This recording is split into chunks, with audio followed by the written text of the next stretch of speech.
甲镜头刷到立法院早起是闹哄哄，国民党团再一次来占领着质询台陪甲议事，坚持爱行政院长苏贞昌对开放含3肉精的美国猪进口来道歉。苏贞昌讲，我予伊报告是春泥翻泥，也就是反复无常，嘛阻断民众了解到行政院施政防检的权利。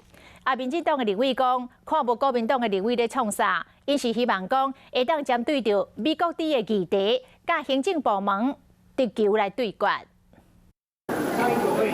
国民党立委不满政府开放有莱克多巴胺的美国猪肉进口，阻止行政院长苏贞昌做施政报告。我是应立法院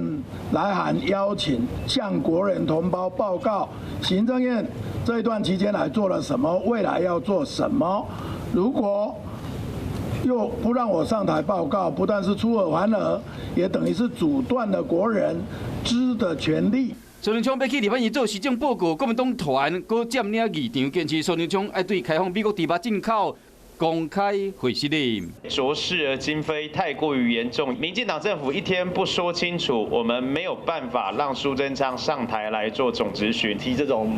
不太可能发生的状况，美猪美牛专题报告也询答过了，到底现在站主席台跟站发言台是什么意思哈？我们也搞不太清楚啊。那民进党立委的口说，连进前要甲国民党团伫美国猪肉议题合作的民众党立委冇意见，非常谴责这样子卑躬意事的行为。在野党的立委可以真的上质询台，让他直球对决。现在就是直球对决啊！我想民进党在野的时候，相关的杯葛以及议事的运作，我觉得更加的